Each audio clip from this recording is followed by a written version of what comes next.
السلام عليكم ورحمة الله وبركاته. الحمد لله وكفى والصلاة والسلام على المصطفى وعلى عباد الله الذين اصطفى أما بعد. Tukufu Kiislamu, bwana Mtume Muhammad sallallahu alayhi wasallam ana mafundisho yaliyokuwa mazuri kabisa, na kwamba kwa mafundisho hayo tukiyafuata basi ndio itakuwa kuongoka kwetu katika maisha ya hapa duniani na kesho akhera.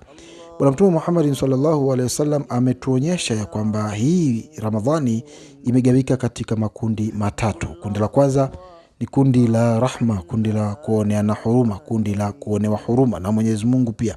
Kundi la pili ni kundi la msamaha, kundi la kuomba sana msamaha, kufanya toba kwa wingi, kumwomba Mwenyezi Mungu, kumlilia kwa hali na mali ili aweze kutusamehe ndani ya mwezi huu. Na kundi la tatu, baada ya kuonewa huruma, kufanywa rahma na Mwenyezi Mungu Subhanahu wa Ta'ala na kuomba msamaha, hili kundi la mwisho ni kundi la kutolewa katika hesabu au katika orodha ya watu wa motoni na kuingizwa katika idadi au orodha ya watu wa peponi.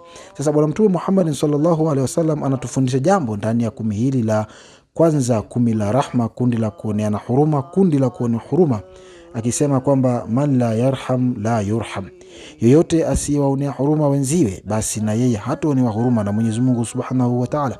Kwa hivyo ndugu zangu Waislamu, tunachojifunza katika kumi hili na katika hadithi hii ni kwamba tunatakiwa tuwe wengi au tuwe na wingi wa kuoneana huruma kwa wale wenzetu ambao wana matatizo na shida hapa na pale katika mwezi wao mtukufu wa Ramadhani. Mwenyezi Mungu Subhanahu wa Ta'ala atujalie tuwe wenye kusikiliza maneno na kufuata yale kwa mazuri. Wassalamu alaikum wa rahmatullahi wa barakatuh. Ramadhan Kareem.